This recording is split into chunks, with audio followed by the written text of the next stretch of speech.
Oi, gente, boas-vindas ao nosso Deep Dive. Hoje o desafio é daqueles, viu? Mergulhar num tema bem denso. Noções de direito administrativo aqui no Brasil. A ideia é entender melhor como o governo, a máquina pública, se organiza, como age e, bom, como se responsabiliza, né? Sabe aquelas palavras que a gente sempre ouve por aí? Autarquia, licitação, ato administrativo. Às vezes parece um bicho de sete cabeças, né? Mas, ó, hoje a gente vai descomplicar isso. Vamos lá, vamos abrir essa caixa. Exatamente. Pensa assim, o direito administrativo, ele define as regras do jogo para o Estado, sabe? Ele tenta equilibrar duas coisas bem importantes.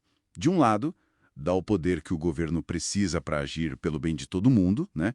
O interesse público. E do outro lado, impor limites. Limites para proteger os nossos direitos, os direitos dos cidadãos. É uma busca constante por esse equilíbrio, essa balança aí. Legal.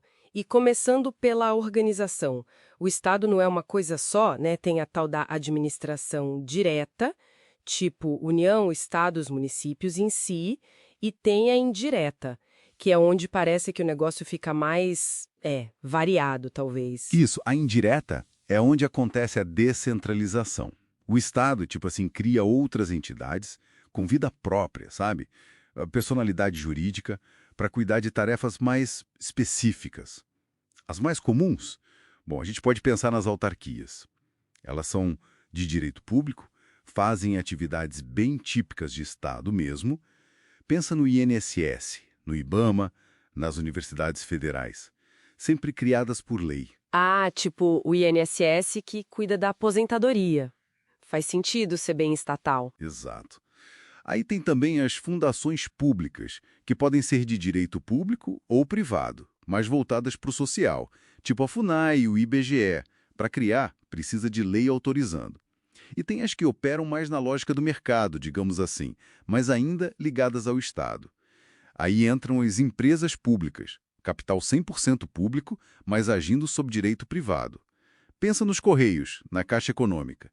E as sociedades de economia mista, capital misturado, público e privado. Mas o controle tem que ser público, né? Maioria das ações com voto. São SA, tipo a Petrobras, Banco do Brasil. Essas duas últimas, EP e SEM, precisam de autorização em lei para criar também. Nossa, quanta coisa! Então, entender se é direito público ou privado é tipo a chave para saber como elas funcionam no dia a dia, como contratam, como a gente se relaciona com elas. É fundamental. Muda tudo. O regime de pessoal, as licitações, o controle. Certo. E como é que essas entidades todas, como elas agem? Como elas tomam decisões? É aí que entra o tal do ato administrativo. Tipo, uma multa que a gente recebe, uma licença para construir uma casa. Perfeito, são ótimos exemplos. O ato administrativo é a forma como a administração pública mostra a sua vontade, sabe? E impõe uma decisão. E para ele valer, para ser legítimo, ele precisa ter cinco coisinhas básicas, cinco requisitos. São eles: competência, quer dizer, quem é que tem o poder para fazer aquilo; finalidade, que é sempre o interesse público; a forma, como ele tem que ser feito, geralmente por escrito; o motivo, que são as razões, por que foi feito; e o objeto, o que ele de fato decide, o efeito prático. Peraí, então se faltar um desses, sei lá, a pessoa que deu a multa não era autoridade competente. O ato não vale?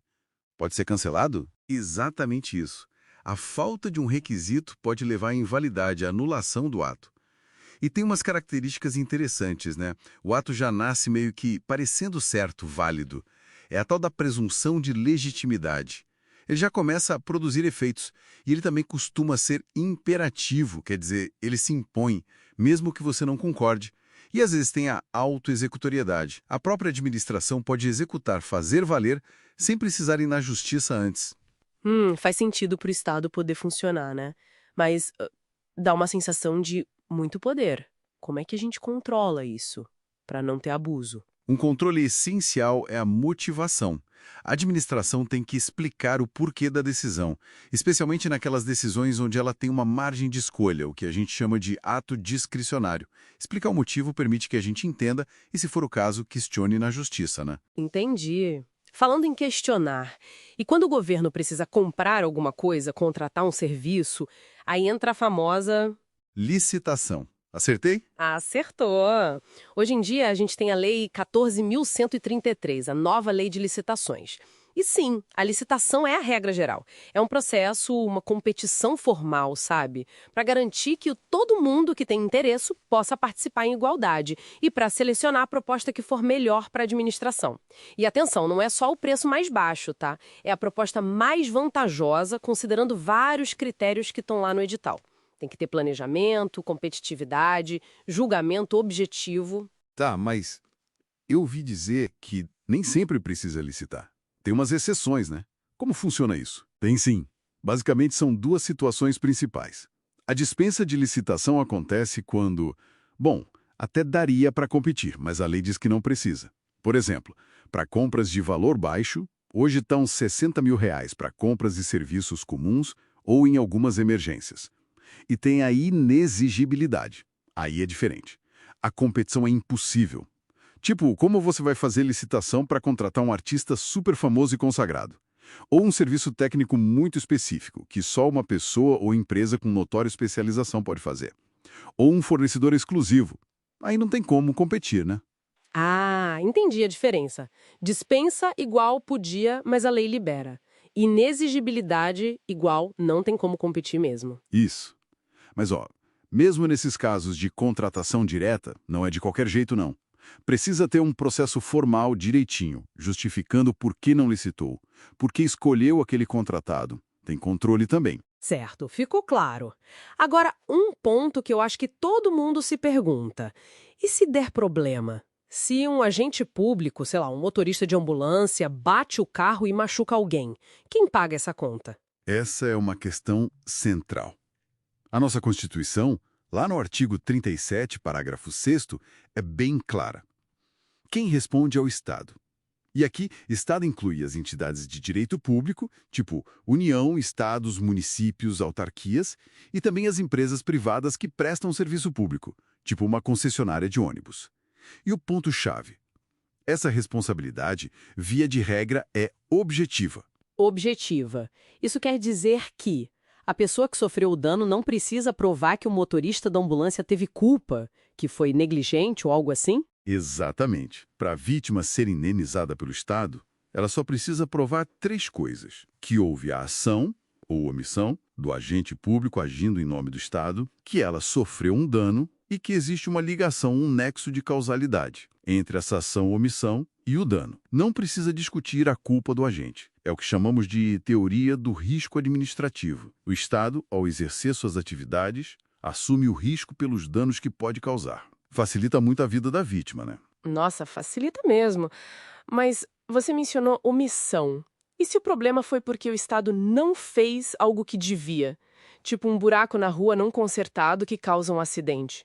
Muda alguma coisa? Boa pergunta. Na omissão, a coisa fica um pouco mais complexa. A regra geral, pelo que os tribunais entendem majoritariamente, é que a responsabilidade do Estado por omissão seria subjetiva. Subjetiva. Aí sim precisaria provar culpa. Não exatamente a culpa do agente, mas a culpa do serviço, a chamada falta do serviço. A vítima teria que provar que o serviço público não funcionou, ou funcionou mal, ou funcionou atrasado, provar que o Estado foi omisso quando devia ter agido. Mas, tem exceções importantes. Se for uma omissão específica, em que o Estado tinha um dever concreto de agir para proteger aquela pessoa, por exemplo, um detente que está sob a custódia do Estado e sofre violência lá dentro, aí a responsabilidade volta a ser objetiva. Uau, que detalhe importante esse da omissão. E o agente público que causou o dano lá no início? O motorista da ambulância, por exemplo. Ele sai livre dessa? Não necessariamente. O Estado, depois que paga a indenização para a vítima, tem o direito de cobrar do agente o valor que gastou. É a chamada ação de regresso. Mas, e esse é um grande mais, o Estado só pode cobrar do agente se ficar provado que ele agiu com o dolo, ou seja, com intenção, ou com culpa grave, negligência, imprudência ou imperícia. Não é automático. Entendi. E a vítima? Ela processa o Estado ou o servidor? A vítima deve processar o Estado, a pessoa jurídica. O Supremo Tribunal Federal já decidiu isso. A ação é contra a entidade pública ou a prestadora de serviço público. Isso protege a vítima, que vai buscar a indenização de quem tem mais capacidade de pagar, e também protege o agente público de ser processado diretamente toda hora. Ufa, quanta informação! Mas acho que deu para ter uma boa ideia. Recapitulando rapidinho, o direito administrativo busca esse equilíbrio, né, entre o poder do Estado para agir e os limites para proteger a gente. A administração tem aquela divisão direta e indireta, cada uma com suas regras. As decisões do Estado são os atos administrativos, que têm requisitos para valer. Para contratar, a regra é a licitação, para ter competição justa. E se o Estado causar dano, ele responde, geralmente de forma objetiva, sem precisar provar culpa do agente. É isso. É uma excelente síntese. Pegou a essência. No fundo, é um conjunto de regras e princípios para garantir que essa máquina enorme que é o Estado funcione para o bem comum, com os poderes necessários, mas também com muitos controles e responsabilidades. Não é poder absoluto, longe disso. Com certeza. Fica aqui então talvez uma reflexão final. Será que conhecer um pouco mais dessas regras?